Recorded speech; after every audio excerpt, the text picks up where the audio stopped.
High Brian, আসসালামু আলাইকুম। আজ আমি তৈরি করব পাকা আমের লাড্ডু অথবা পাকা আমের সন্দেশ। এটা খেতে অনেক মজার।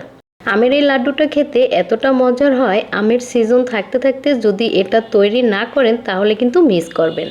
আর এটা বানানোও কিন্তু একদম সহজ। এটা বানাতে যা যা লাগে সেগুলো কিন্তু আপনার হাতের কাছেই পাওয়া যাবে। তো অবশ্যই কিন্তু আপনারা এটা একবার ট্রাই করবেন। আমি শিওর এটা একবার বানানোর পরে আপনারা বারবার এটা বানাবেন। তো পুরো ভিডিওটি দেখে নেবেন, আশা করি ভালো লাগবে। তো আমের লাড্ডু তৈরির জন্য প্রথমেই আমার যেটা লাগবে সেটা হচ্ছে পাকা আম। তো আমি এখানে মিডিয়াম সাইজের 2টা আম এরকম কেটে নিয়েছি। এবার আমি এগুলোকে ব্লেন্ড করে নেব।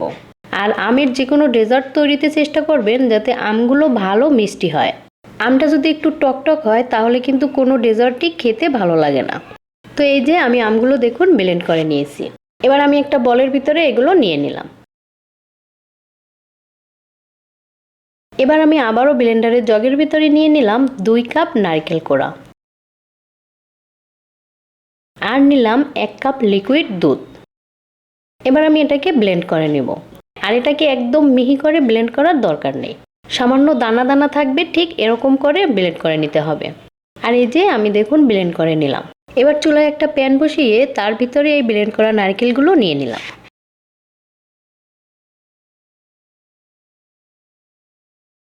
তারপরে এই যে ফ্লেভারের জন্য আমি এর ভিতরে দিয়ে দিলাম 2টা এলাচ আর দিলাম 1/4 কাপ চিনি। মিষ্টিটা এখানে যার যার পছন্দ মতো ব্যবহার করতে পারেন। সামান্য একটু দিয়ে দিলাম লবণ। এবার এটাকে অনবরত নেড়েচেড়ে পানিটা একটু শুকিয়ে নিতে হবে।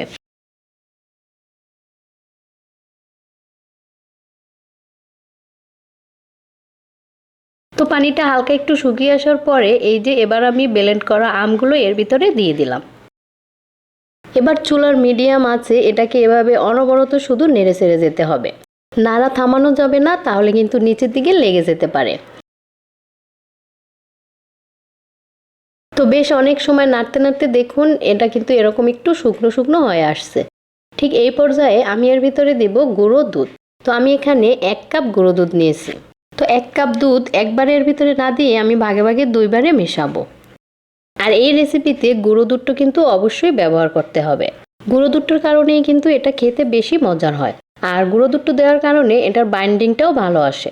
এই যে দেখুন অর্ধেকটা দুধ মেশানোর পরে এবার আমি বাকি অর্ধেকটা দুধও এর ভিতরে দিয়ে দিলাম। তো এবার এটাকে আবারও এভাবে কিছু সময় নেড়েচেড়ে একদম শুকনো শুকনো করে নিতে হবে। আর এই যে দেখুন এটা কিন্তু বেশ অনেকটা শুকনো শুকনো হয়ে আসছে। আর দেখুন এটা কিন্তু প্যানের গায়ে এখন আর লাগতেছে না। তো যখন দেখবেন এটা প্যানের গায়ে আর লাগে না তখনই মনে করবেন এটা হয়ে গেছে। এবার আমি এটা নামিয়ে নেব। তো এটা আমি নামিয়ে একটা বলের ভিতরে নিয়ে নিলাম। আর এই যে দেখুন এটা কিন্তু এখন মোটামুটি ঠান্ডা হয়ে আসছে।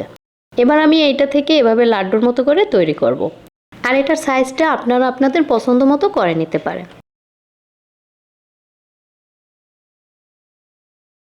এবার এটা একটু গার্নিশের জন্য আমি এরকম শুকনো নারকেলের ভিতরে এটাকে এভাবে একটু ডিপ করব।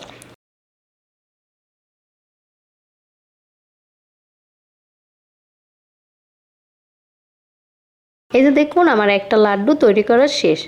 তো এভাবেই আমি সবগুলো লাড্ডু আস্তে আস্তে তৈরি করে নিলাম। দেখুন কত সহজ একটা রেসিপি, চাইলে কিন্তু এটা সবাই তৈরি করতে পারবেন। তো অবশ্যই কিন্তু আপনারা এই রেসিপিটা ট্রাই করবেন।